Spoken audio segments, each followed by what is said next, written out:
Voilà. Donc, maintenant, je dois passer la parole à Madame Tamara Demoudia, euh, qui est présidente de l'association La Géorgie Vue de France. Elle vit depuis de longues années à Paris et organise différentes manifestations au sein de l'association La Géorgie Vue de France. Le titre de l'association en dit long sur ses activités, mais Itamar va nous révéler tout à l'heure. Voilà. Oui. Donc, je n'ai pas parlé de son association parce que j'ai vu qu'il y avait sur la liste Tamara. Donc Voilà. mais je confirme qu'elle est extrêmement active et efficace et très dynamique, notre chère D'accord. Tamara. Merci, Madame Vas-y. la Présidente. Merci, Monsieur le Vice-président. Bonjour, Monsieur le Président de la Renaissance française, Messieurs les Présidents d'honneur et Votre Excellence, Mesdames et Messieurs et mes amis ici présents. Donc, c'est un honneur pour moi de participer à cette conférence en votre présence surtout. Je n'ai pas l'habitude de parler dans ce type de conférence. J'ai plutôt l'habitude de parler en live avec mes abonnés, mais j'espère que ça va bien se passer. Je voudrais particulièrement remercier Madame Zaro Dortorishvili, non seulement pour cette proposition, mais pour tout ce qu'elle a fait et continue pour la francophonie en Géorgie. Moi-même, je suis issue de la francophonie géorgienne et ces échanges et rencontres de nos deux cultures qu'organisait à l'époque Madame Zaro m'ont permis personnellement de m'imprégner de la langue et de la culture et que même la France devienne finalement mon pays d'accueil et mon pays de cœur. Et c'est très important de souligner ce point. Donc voilà, je suis fondatrice de l'association Géorgie Vue de France qui existe depuis tout juste un an. Ma formation principale est liée à la communication numérique. Depuis 10 ans, je travaille en tant que coach digital dans une entreprise française. J'ai pu forger mes expériences en tant que webmaster à la Radio France Culture. J'ai été aussi chargée de communication interne au ministère de la Culture de Communication de Paris et j'ai eu de la chance de travailler avec l'association géorgienne en France, l'association historique créée en 1921 pendant plus de 14 ans.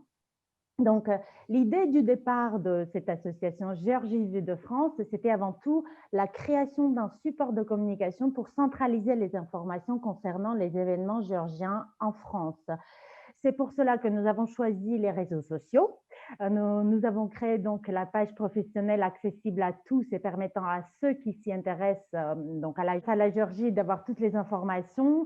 C'est donc un support dédié à la population française et francophone, bien sûr. Au fil de cette première année, les reliefs et le but de l'association de notre travail se sont précisés justement autour de cet état d'esprit qui est la promotion de la culture, pour œuvrer pour la paix et la distinction de mérite, ce qui rejoint totalement le sens de cette organisation qui est la Renaissance française. Donc, je suis d'autant plus honorée et heureuse d'être parmi vous. Notre existence numérique, donc l'association Géorgie Vue de France, est surtout accrue depuis la pandémie, évidemment. Toutefois, nous avons déjà pu organiser notre premier concert de la polyphonie géorgienne à Paris au centre Mandapa avec un célèbre ensemble géorgien Tweneburebi. Alors, je voulais vous parler un peu des statistiques, mais je ne vais pas vous fatiguer avec ça. Je vais simplement vous dire que nous avons autour de 3200 abonnés pour l'instant. La plupart sont depuis la France et la deuxième place parmi ces abonnés, c'est les francophones depuis la Géorgie. À part cette page Facebook, nous avons un groupe de discussion autour de 1000 personnes où chacun a la possibilité d'échanger, d'apporter et de s'imprégner de la culture non seulement géorgienne, mais de faire le lien entre la France et la Géorgie. Nous sommes également présents sur la chaîne YouTube et Instagram. Avec la situation actuelle de la pandémie et comme la plupart des événements ont été annulés, comme j'ai précisé tout à l'heure, nous avons instauré les directs thématiques et interactifs afin que les abonnés puissent également avoir la possibilité de poser des questions et d'être présents, d'être acteurs de cet échange franco-géorgien. Alors, je vais distinguer quelques invités que j'ai eu l'honneur. Donc, par exemple, M. Gökçe Javarishvili, ici présent, a ouvert les directs avec moi en tant que parrain de ce projet.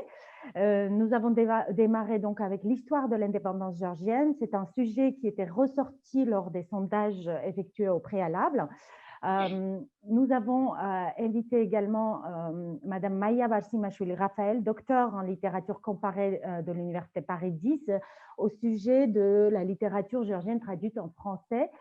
Nous avons initié l'élaboration d'une liste des œuvres géorgiennes existant en français. J'ai eu l'honneur d'accueillir l'agence francophone de voyage Prométhéa avec Madame Shorena Niniashvili, également ici présente. Parmi nos invités, le professeur à l'Institut de sciences politiques de Paris, M. Tornike Gordadze, qui a traité les sujets de la Géorgie moderne ainsi que le territoire occupé de l'Abkhazie. C'est un sujet qui me tient d'autant plus à cœur parce que je viens de l'Abkhazie, donc je porte ce sujet, j'essaie d'en parler un peu partout. Je distinguerai également les intervenants français francophones, comme M. Frank Kane, qui a œuvré pour la promotion de la polyphonie en France et dans le monde, Zoé Perret, ethnomusicologue vivant en Géorgie, et les amis, enfin je ne vais pas entrer dans les détails, mais les amis français que j'ai eu également en tant qu'invité. Alors, la rubrique culture a été confiée à M. Gary Safarian, le membre de notre association, ici présent également, qui est guide conférencier national de France, ancien chanteur de l'opéra, passionné de l'histoire de l'art, qui a déjà traité le sujet de l'école des beaux-arts géorgiennes en France, en lien avec les personnes qui étaient venues, les Géorgiens qui étaient venus en France justement dans les années 1920 à peu près, autour de 1920. Cette ère numérique, du coup, nous permet aussi de travailler à distance avec les francophones vivant en Géorgie.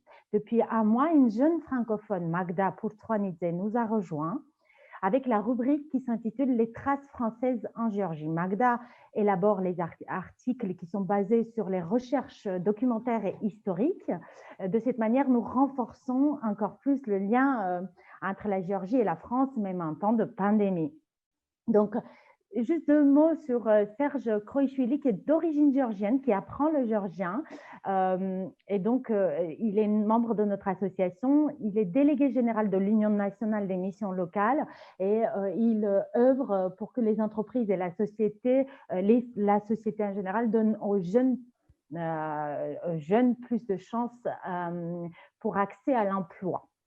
Voilà, nous avons déjà deux partenaires, comme le Pont Caucasien, avec M. Ilya Kahoidze qui vit à Cannes et qui est importateur du vin géorgien en France. Et avec l'importation du vin, il parle de la Géorgie et des relations franco-géorgiennes. Donc, son travail est à souligner, à mon avis.